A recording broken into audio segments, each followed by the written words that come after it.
Welcome to Outreach Connection, focusing on topics and issues that reach our communities with the love and the power of Jesus Christ.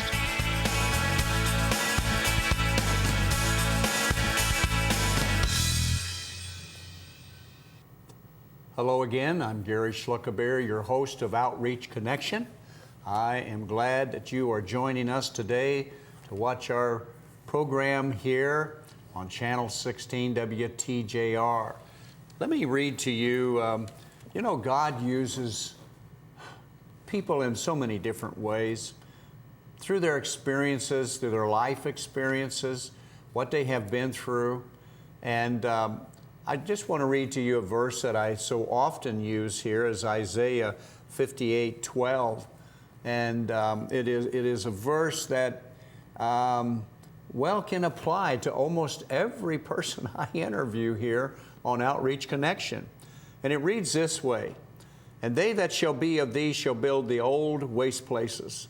Thou shalt raise up the foundations of many generations, and thou shalt be called the repairer of the breach, the restorer of paths to dwell in." And with that verse, we can look at that paths, restorer of a paths. God will use an individual through what they have been through. As they look to Him, God will use that individual to reach out and help other people. And this is exactly what the program is all about today. I've got with me today a young man. I'm going to call you a young man, okay? Dr. Trevor Akers, and welcome around my table here. Thank you, sir. Dr. Trevor, and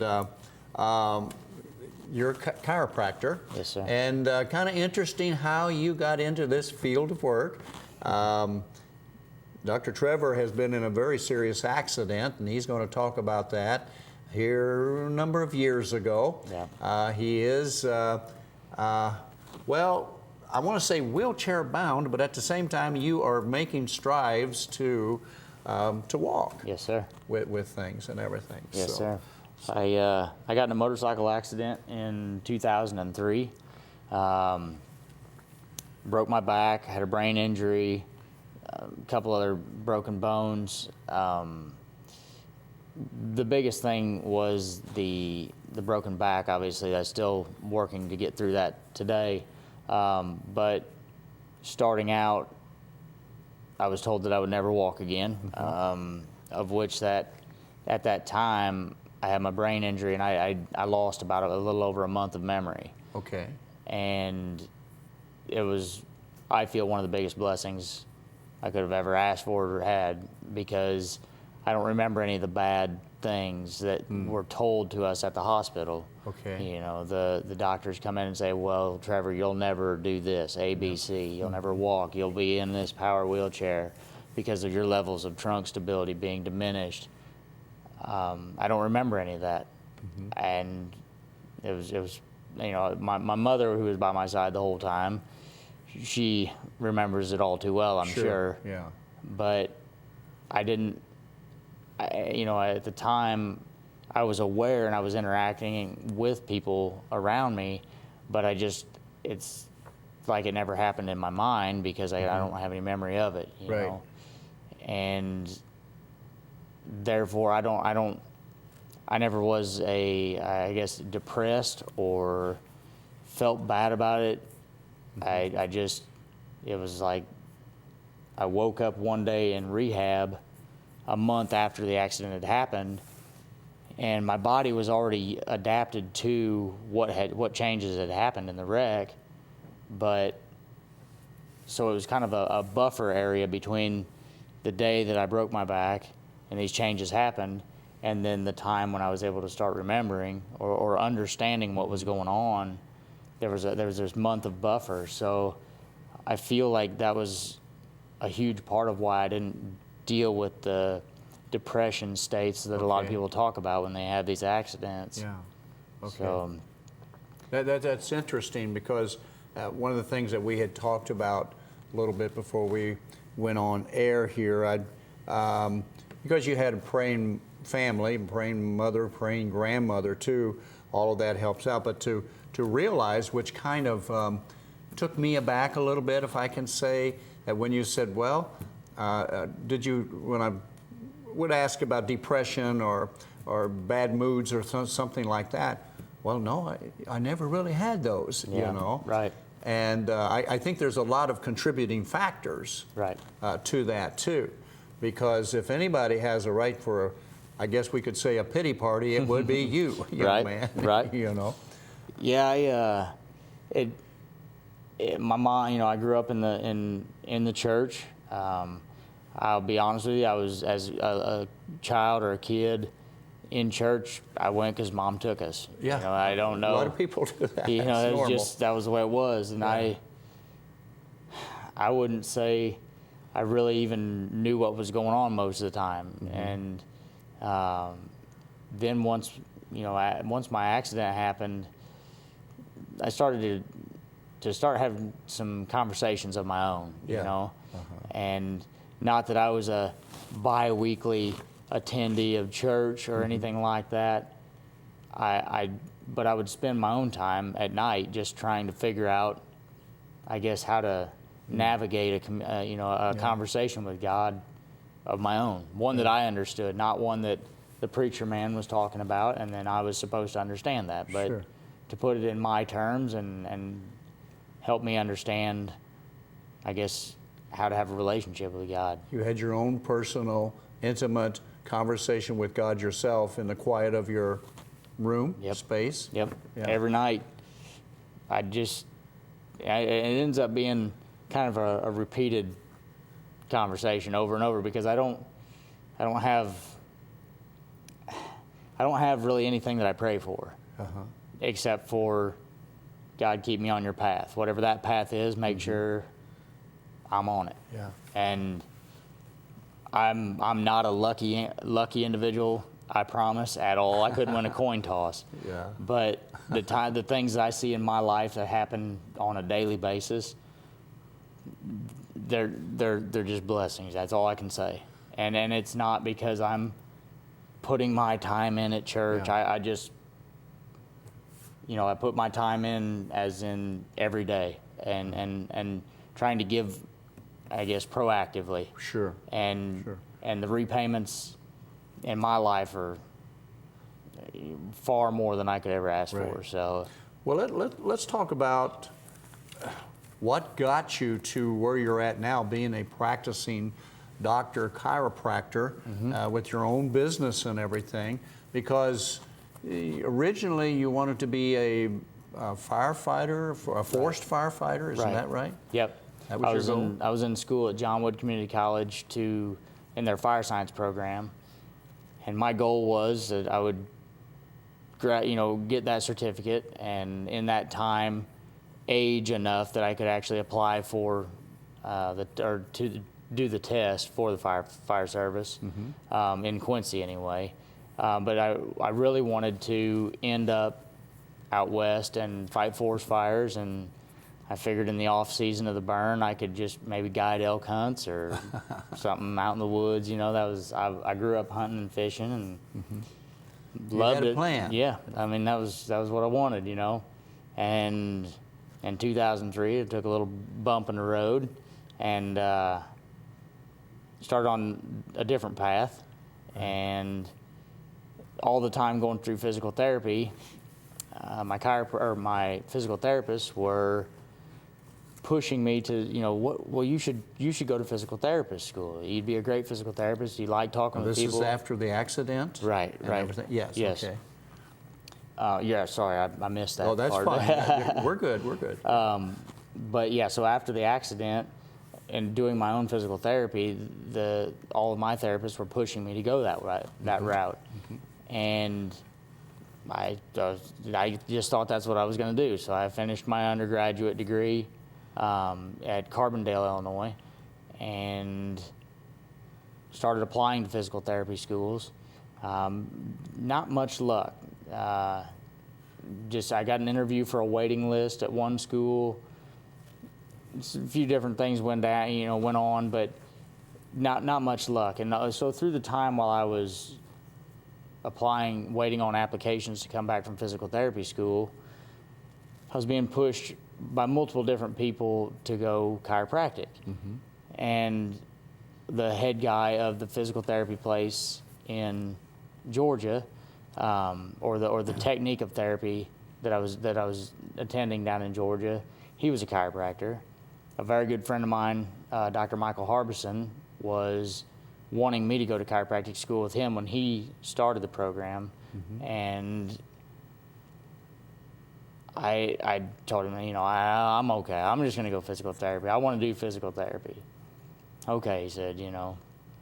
And then I ended up speaking at Logan Chiropractic College to 4 doctors down there just about my recovery and my interventions, things I'd done. And they wanted me to come to Logan to go to chiropractic school down there. And I just never wanted to. I didn't think so. You know, I'd been in physical therapy of my own for so long that was where my mind was. And so once I graduated in 2009, moved to LaGrange, Georgia to live, so that I could continue physical therapy down there. I waited for about 10 months on these different applications to come back, and not really much luck. And one day I just decided, I guess I'll apply to chiropractic school. And I found the only chiropractic school in the state of Georgia, which was Life University, and I applied. And I still remember sitting on the futon in my little apartment down there, and I got my acceptance letter to chiropractic school in 3 weeks.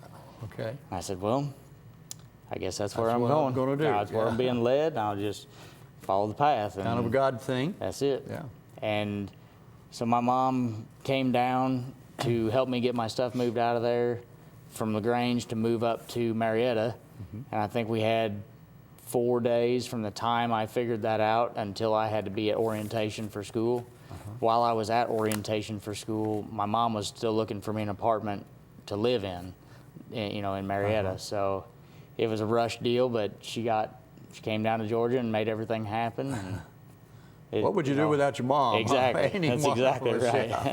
Yeah. She was a fantastic caregiver, I guess Yes. is what I want to say, in You're more right. ways than one. You're right. Yeah. Yeah, she was definitely always there to drive me, to make sure that I was staying on track with my therapy, with my school, you know, while I was in Quincy, attending John Wood before I ever left. She was always there pushing. Yeah. And she pushed harder than I wanted her to sometimes. She didn't baby you, in other That's words. Right. That's right. Which you're glad for now, I'm Right. sure. Yeah.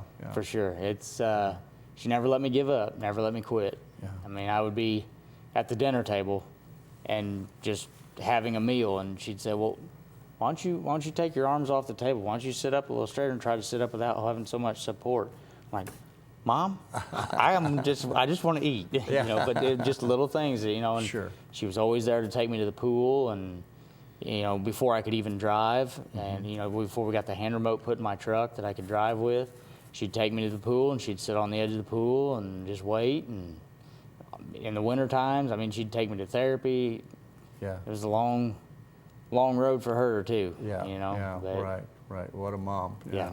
And now you got through school, chiropractic school, and now did you just come right back to Quincy, or where did you start at? Yeah, when I graduated, or I came back to Quincy in September of 15 to do my internship.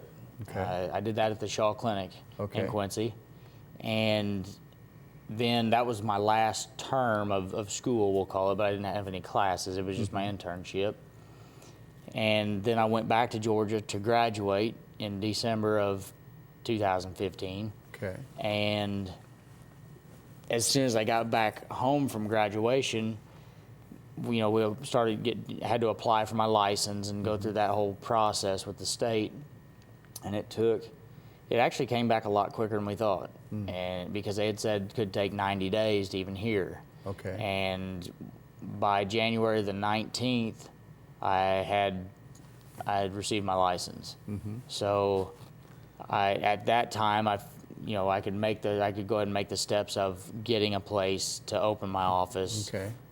So January the 19th, I got my license, and by February the 1st, I located a place where I thought would be a good place to open the office, had good traffic around it, but it was a good location as well. And my goal was to, not always, but it ended up being that I wanted to just open my office in my house. That way I'd have more availability to be there when people that didn't have regular hours, that way they could get into the office as well. Yeah, expound on that a little bit more so that our audience knows that you, of course, are open during office hours, but I like what you said, maybe there's somebody that works late, Yeah. that you are available for them, to call you. Right. That's a lot of people ask, they say, well, what are your hours? And I tell them I don't have any. If I have patients that want to come in, then as long as I don't have another patient there at that time, we'll figure it out how to make that work. For third shift guys, that I have a guy that wants that he'll come in on Sunday afternoon at 4 o'clock because that's the only time he can get between his sleep pattern being altered and his work schedule. Even FedEx drivers, they don't get in back to the shop until 8, 9 o'clock sometimes. When do they go to the chiropractor? Yeah. And I never really wanted to nail down any certain hours because I practice out of my house. So if I'm there, as long as people will call ahead and try to set something up, because otherwise, if I don't have any patients scheduled, then I'll go do my own exercise, go to the pool or anything like that. But it just makes it a lot more possible for folks to be able to get in that don't work normal shifts. Right. Now, I noticed there was a newspaper article in February here from the Quincy Herald Whig, about you and opening your practice and everything. And at the top here, the headline was, "He listens with his hands." And they had a little article in there that you could find something that even maybe an X-ray could not show up with your hand. Kind of a gift that you have here? Well, I don't want to be, I will never place myself above anybody else that's in this profession, because everybody's got their things. But I see how humble he is. Go ahead. the reason that part of that story, there was a situation down at school where I had a patient, and I'm flat honest with everybody. I'm like, I don't know everything. For whatever reason, I'll get hung up in an area. I'm working there, and other chiropractors I've worked with or been around, they'll talk about the same kind of thing. It's just something it's just like you get stuck there for some reason. Okay. And it was one of those times I got stuck on a patient's back that I'd been working with for the whole quarter of that term. And so I went and got my clinic doctor, and because I was down there to learn. I wanted to know if there's something there that, or if I was just being ignorant and needed to just hurry up, And my clinic doctor came in there, and I said, "Doc," I said, "put your hands right there." Like I said, I keep everything real simple. Sometimes probably more simple than some would like it to be, but that's where I understand everything, just simple, so I keep it there. But I said, "Doc, will you put your hand right there on his back?" And he said, "Yeah." So he put his hand there, and he's like, "What?" I'm like, "Do you like that?" And he said, "Do I like it?" I said, "Yeah. I mean, do you like it? I mean, is it all right?" And he's like, "Well, yeah, actually, that does seem a little off." And he didn't say why he thought that either. He said, "Have you looked at the X-rays?" And I said, "Yeah, I looked at the report, but there was nothing on it." And so we pulled up the X-ray of the guy's low back, and my clinic doctor started looking at it, and he said, "Really, I think that's an old compression fracture." And like I said, I don't place myself above anybody else saying I don't have any special, but I will say that being that through my own injury, I lost sensory feedback from, part of my body. I experience the world through my hands. where a lot of people experience it through their feet, right? You can feel your feet on the ground. You experience the terrain. Okay. Oh, okay. I experience everything through my hands, so I feel like for that reason I have I'm just more aware. I'm just more aware. Even when the dog will come up, I'm pushing my chair and the dog will come up and run. I hate it when my dog touches my hands because I don't know. It's just, it's not anything weird. And I know the article, it said he listens with his hands, you know, but every chiropractor does. You have to listen with your hands. Otherwise, you're not going to find the things that the book didn't describe. Okay. You know? Yeah. And you have to be able to have the book knowledge, but put it aside for a minute because everybody's body wasn't built per that book. Okay, yes. And you just, it's a profession of using your hands, you know? Now, I understand also you worked with an engineer there. You had a special table that was made for you. Yeah, the school, there was some things about the tables that the school had, and I had learned to use them just because I had to. But the school got a hold of one of their engineers from a table company that they had used before, and they flew him down to Georgia to have a meeting with me, and we went through a couple different styles of tables, and we talked about what things I liked or didn't like, or what, it came down to, we didn't build any new parts per the table.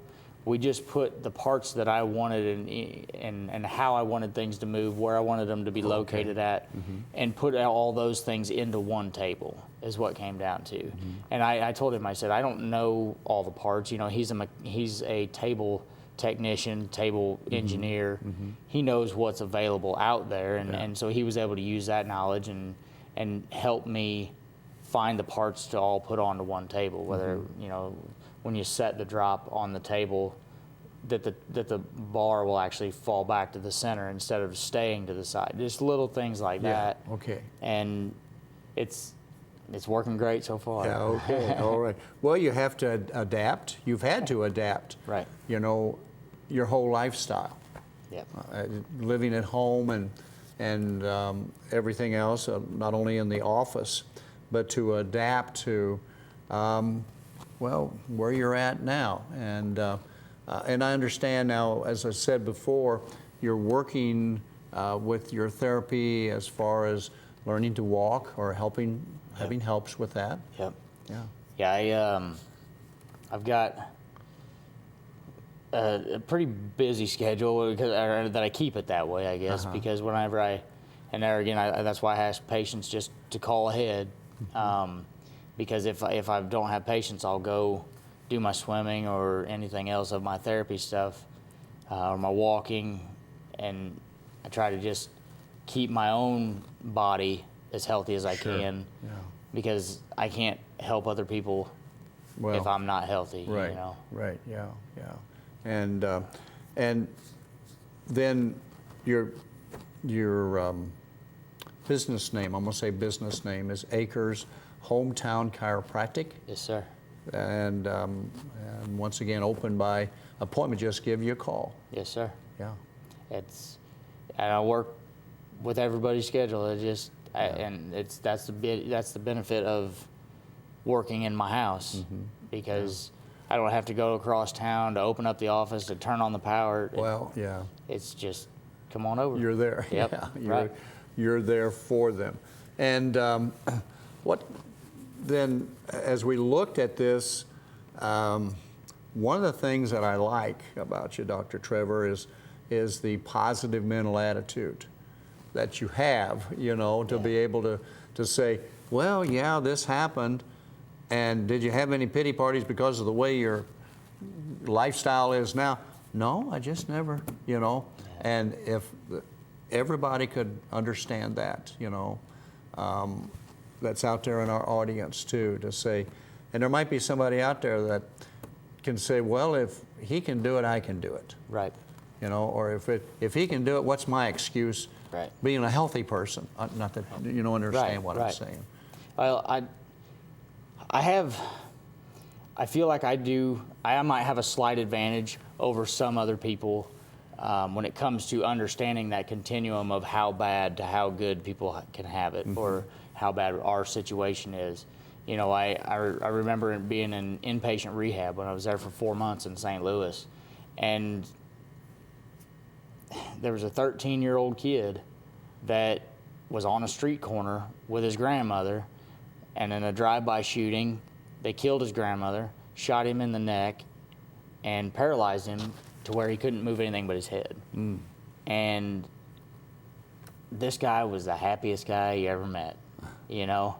And I was like, what do I got to cry about, you know? Yeah. I mean, I've been exposed to, through my recovery and through my different therapy settings, I've been exposed to a lot of different people and a lot of different ailments. And we just, as a society, we forget about the things that we're able to do. You know, think about the people that can't brush their own teeth, you know, or think about, you know, we always have to, well, I got it bad, you know, I can't walk across there, I can't do, but I have this ability. And then you have these, everybody in there, everybody has their own abilities, and they forget about those, you know. It's just we have to look at the broad spectrum of possibilities. And I think that's the biggest thing people need to remember is just think about the things that you can do. Think about the things that you can do. Amen. And whether that's brush your own teeth, whether that's go to the bathroom, whether that's take a shower without having to sit down. I mean, all these things. And you know, we are blessed as Americans. You know, when we think about third world countries, if you will, and how blessed we are. And as we come down to the close of the program, think about some of the things Dr. Trevor has said here about, well, there's always somebody else. You may have a bad time, but there's always somebody else that could be worse off, okay? And here's the last thing I want to say to you. It's talking about Jesus Christ. If we don't ask the Lord into our heart, if we don't, how can He help us? He wants to help us. And if you haven't done that, can I encourage you to give the Lord your life? Maybe you're going through a horrible situation in your life, maybe a disabled, if I can use that term, lifestyle. And the Lord's there to help you. And it's a matter of the same thing with all of us. If we ask for forgiveness of sins, He'll forgive us. Ask Him into our heart, He'll come in. Find yourself a church home if you don't have one. Get yourself a Bible if you don't have. Begin reading the Word of God. You need God in your life, and that's the start.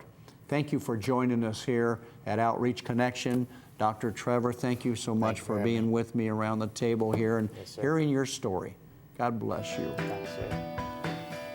Contact us at Outreach Connection, WTJR 222 North 6th Street, Quincy, Illinois 62301.